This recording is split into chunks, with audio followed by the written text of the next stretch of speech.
L'attente est l'une des expériences les plus universelles et les plus éprouvantes de la vie spirituelle. Beaucoup aiment parler des promesses de Dieu, mais peu sont préparés à vivre les saisons d'attente qui les précèdent. Pourtant, dans la Bible, l'attente n'est jamais présentée comme une erreur ou une punition, mais comme une partie intégrante du plan divin. Dieu ne se contente pas de donner des bénédictions, il forme des personnes capables de les porter. Très souvent, nous mesurons la fidélité de Dieu à la rapidité de ses réponses. Quand les choses tardent, nous doutons, nous nous décourageons ou nous cherchons à forcer ce que Dieu n'a pas encore ouvert. Mais la parole nous révèle une autre perspective. Dieu agit selon un temps parfait, même lorsque ce temps ne correspond pas à nos attentes. Son silence, ses délais apparents et ses réponses différées ont tous un but précis. Ce message vise à apporter une compréhension biblique profonde sur les saisons d'attente. Il ne s'agit pas simplement de patience, mais de maturation, de confiance et d'alignement avec la volonté divine. Comprendre pourquoi Dieu permet l'attente transforme la frustration en paix et l'incertitude en espérance. Ce que Dieu prépare dans l'attente a toujours plus de valeur que ce que l'homme obtient dans la précipitation. Avant de comprendre ce que Dieu accomplit dans l'attente, il est essentiel de poser une base fondamentale. Dieu n'agit jamais au hasard. Tout commence par la compréhension de son temps, car c'est là que se joue une grande partie de notre confiance. 1. Le temps de Dieu est parfait, jamais en retard, jamais en avance. L'un des combats les plus profonds dans la vie spirituelle n'est pas l'épreuve elle-même, mais l'attente. Beaucoup de personnes ne souffrent pas parce que Dieu a dit non, mais parce que Dieu n'a pas encore parlé ou agi. Pourtant, le fondement de la foi repose sur cette vérité essentielle. Le temps de Dieu est parfait. Il ne fonctionne ni selon nos émotions, ni selon notre calendrier, ni selon la pression des circonstances. Dieu n'est jamais pressé, mais il n'est jamais en retard. Lorsque nous attendons, nous avons souvent l'impression que Dieu nous oublie. Nous comparons notre parcours à celui des autres, nous comptons les années, les saisons, les opportunités manquées, et nous concluons trop vite que quelque chose ne va pas. Mais en réalité, l'attente ne signifie pas l'absence de Dieu. Elle signifie souvent que Dieu est en train d'ordonner des éléments que nous ne voyons pas encore. Ce que nous appelons retard est très souvent préparation. Dieu agit avec une vision globale. Là où nous voyons un instant, Dieu voit toute une vie. Là où nous voyons un besoin immédiat, Dieu voit les conséquences à long terme. S'il donnait certaines choses trop tôt, elles deviendraient un fardeau au lieu d'une bénédiction. Certaines portes restent fermées non pas parce que Dieu refuse de bénir, mais parce que le moment n'est pas encore sécurisé pour notre destinée. Il est important de comprendre que Dieu n'est pas soumis au temps comme nous. Le temps est un outil entre ses mains. Il l'utilise pour façonner le caractère, affermir la foi, purifier les motivations et aligner le cœur. L'attente révèle souvent ce que nous poursuivons réellement, le don ou le donateur. Dieu se sert du temps pour déplacer notre confiance de ce que nous voulons vers celui qui sait ce dont nous avons besoin. La frustration naît lorsque nous voulons forcer Dieu à agir selon notre rythme. Mais la paix vient lorsque nous acceptons que Dieu travaille selon sa sagesse.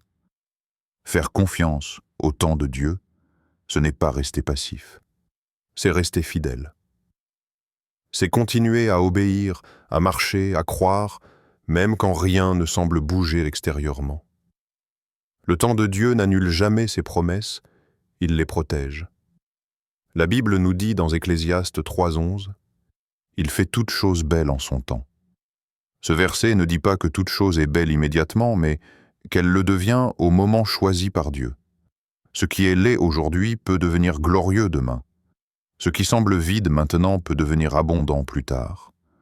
Lorsque Dieu agit, il ne fait rien au hasard. Son temps donne toujours un résultat juste, stable et durable.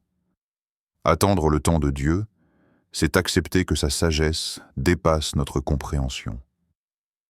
Et chaque fois que nous lui faisons confiance dans l'attente, nous découvrons que Dieu n'a jamais perdu le contrôle. Comprendre que le temps de Dieu est parfait nous amène naturellement à une autre réalité souvent mal interprétée, le silence de Dieu. Car lorsque le temps semble long, Dieu paraît parfois muet. Et pourtant, ce silence cache une action profonde. 2.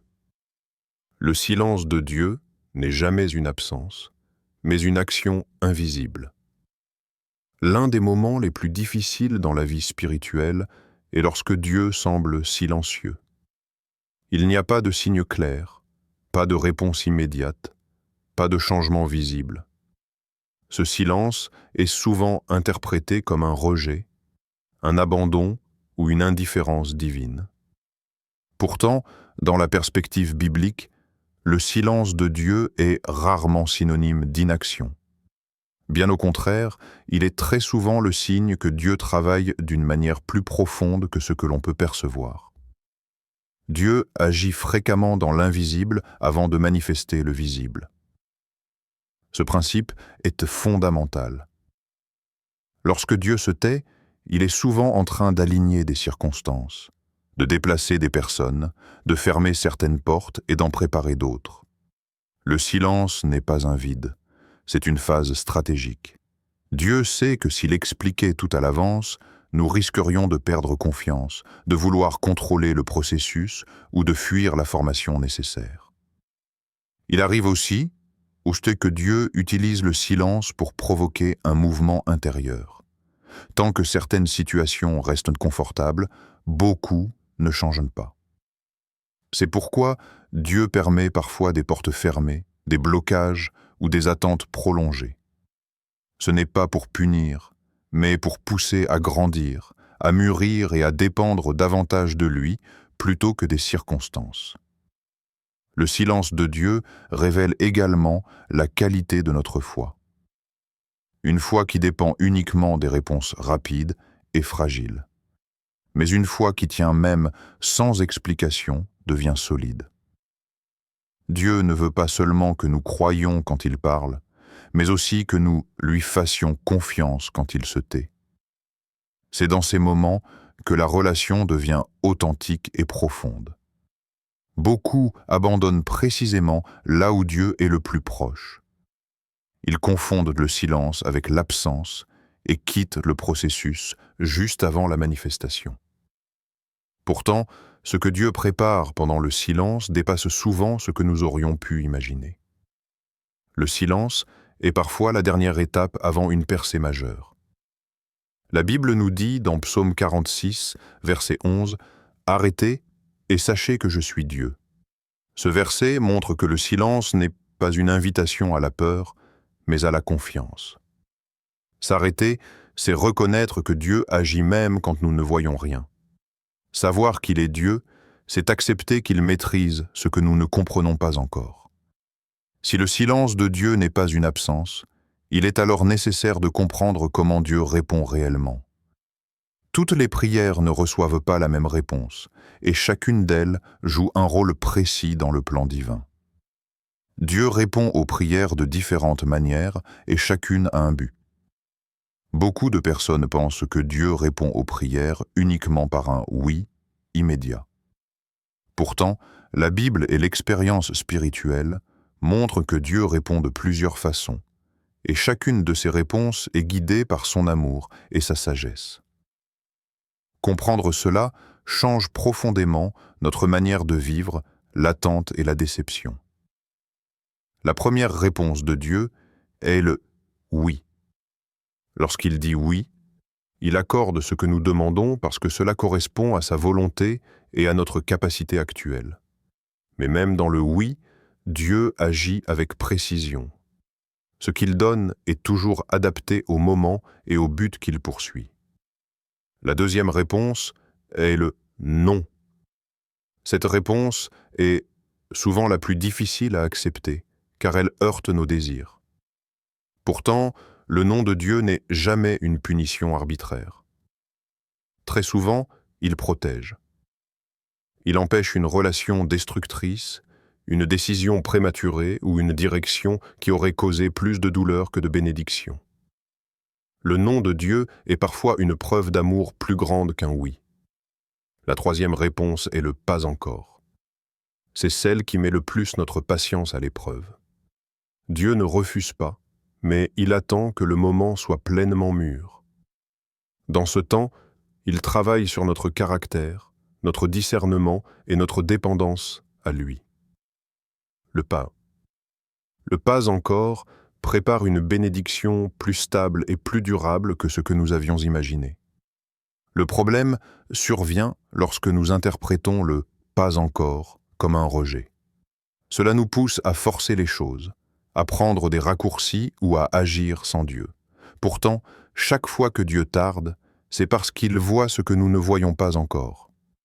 Il connaît les conséquences futures de ce que nous demandons aujourd'hui.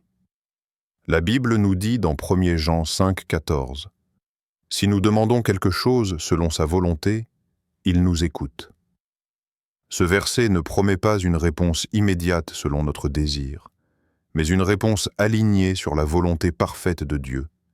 Et cette volonté vise toujours notre bien, même lorsqu'elle contredit notre impatience. Comprendre les différentes réponses de Dieu permet de transformer la frustration en confiance et l'attente en espérance. Lorsque la réponse de Dieu n'est ni immédiate ni conforme à nos attentes, une nouvelle phase commence, celle de l'attente formatrice. Cette période révèle que Dieu ne travaille pas seulement sur ce que nous demandons, mais sur ce que nous devenons. L'attente est un outil de maturation spirituelle et de formation intérieure. L'attente n'est pas seulement une période entre deux bénédictions, elle est un outil intentionnel que Dieu utilise pour former profondément l'être intérieur. Beaucoup considèrent l'attente comme une perte de temps, alors que du point de vue divin, c'est un temps de construction. Dieu s'intéresse autant à ce que nous devenons qu'à ce que nous recevons. C'est pourquoi il permet parfois que certaines promesses prennent du temps avant de se manifester. Sans l'attente, la croissance spirituelle resterait superficielle. La foi qui n'est jamais testée ne se développe pas pleinement. L'attente confronte nos motivations, révèle nos dépendances et met en lumière les zones de notre cœur qui ont encore besoin d'être transformées. C'est dans ces saisons silencieuses que Dieu façonne le caractère, enseigne la persévérance et développe la stabilité intérieure. Dieu utilise aussi l'attente pour entraîner notre discernement. Dans l'immédiateté, nous agissons souvent selon l'émotion. Mais dans l'attente, nous apprenons à écouter, à observer et à distinguer ce qui vient réellement de Dieu de ce qui vient de nos propres désirs. La maturité spirituelle ne consiste pas seulement à croire, mais à savoir attendre sans se détourner. L'attente développe également la confiance. Faire confiance à Dieu quand tout va bien est relativement facile. Mais lui faire confiance quand rien ne change, quand les prières semblent rester sans réponse et quand les circonstances se compliquent, voilà ce qui forge une foi solide. Dieu ne cherche pas une foi conditionnelle, mais une foi enracinée, capable de tenir même sans signe visible. Il est important de comprendre que Dieu ne gaspille jamais les saisons d'attente. Chaque jour passé dans l'attente a un but précis. Même lorsque nous avons l'impression de stagner, Dieu travaille en profondeur. Il enlève ce qui est fragile, il renforce ce qui est durable et il prépare le cœur à recevoir sans se perdre. Beaucoup de personnes veulent la bénédiction sans la formation, la promesse sans le processus. Pourtant, ce sont justement les processus longs qui rendent les bénédictions supportables et durables. Ce que Dieu donne sans préparation peut facilement être perdu, mais ce qu'il donne après un temps de maturation est généralement conservé avec sagesse. La Bible nous dit dans Hébreux 5, 14 « La nourriture solide est pour les hommes faits, pour ceux dont le jugement est exercé par l'usage à discerner ce qui est bien et ce qui est mal. » Ce verset montre que la maturité vient avec l'exercice, l'entraînement et le temps.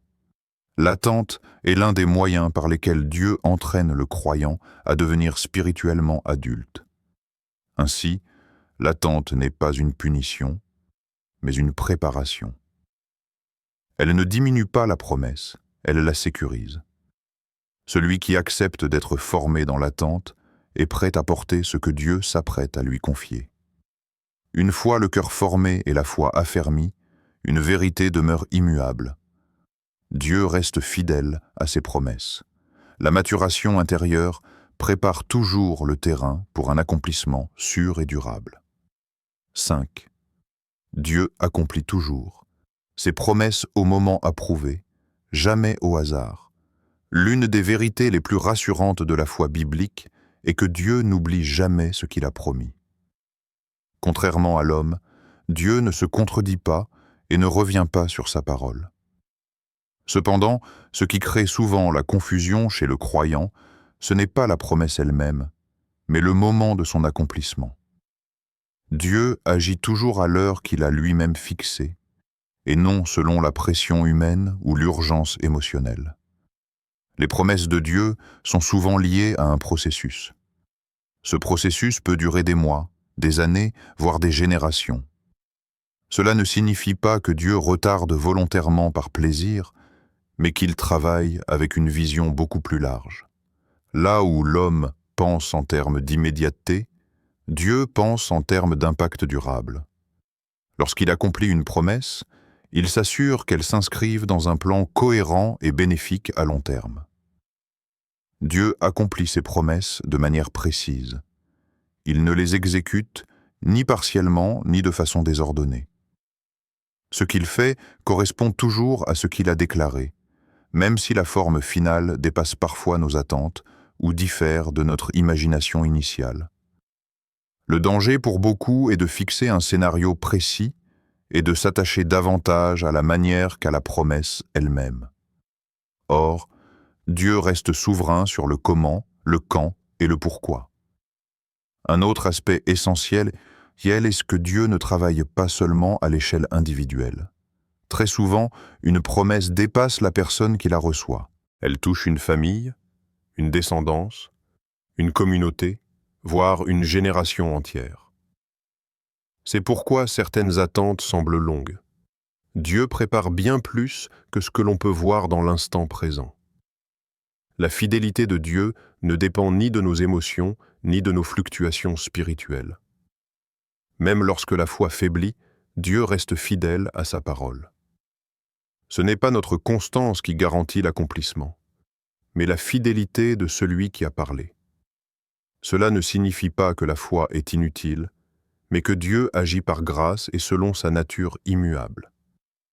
La Bible nous dit dans Nombre 23, 19, « Dieu n'est pas un homme pour mentir, ni fils d'un homme pour se repentir.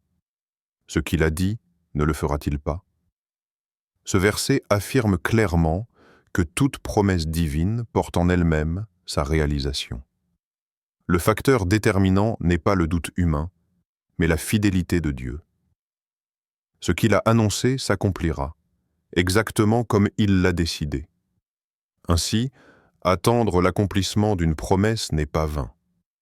Chaque jour d'attente rapproche du moment approuvé.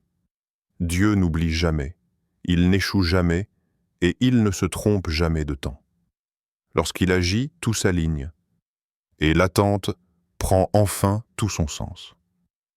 Après avoir compris le sens du temps, du silence, des réponses divines, de la formation intérieure et de la fidélité de Dieu, il devient clair que l'attente n'est pas une perte, mais un investissement spirituel. L'attente, aussi inconfortable soit-elle, n'est jamais vide de sens lorsqu'elle est laissée placée entre les mains de Dieu. À travers le temps, le silence, les réponses différées et les processus parfois longs, Dieu travaille avec précision et intention. Il ne retarde rien par négligence et n'accélère rien par pression. Chaque saison a un but, et chaque délai participe à l'accomplissement final de sa volonté. Ce que beaucoup perçoivent comme un retard est souvent une protection. Ce que l'on interprète comme un refus est parfois une préparation pour quelque chose de plus grand et de plus stable. Dieu ne façonne pas seulement les circonstances, il façonne les cœurs. Il prépare l'intérieur avant de manifester l'extérieur. Ainsi, l'attente devient un lieu de transformation plutôt qu'un espace de frustration. La fidélité de Dieu ne dépend pas de notre compréhension immédiate. Même lorsque les réponses semblent tarder, sa parole reste ferme et ses promesses intactes. Dieu accomplit toujours ce qu'il a déclaré au moment qu'il a approuvé. Faire confiance à Dieu dans l'attente, c'est reconnaître que sa sagesse dépasse notre vision et que son plan est plus vaste que l'instant présent. Lorsque le temps de Dieu arrive, tout s'aligne et l'attente révèle alors sa vraie valeur.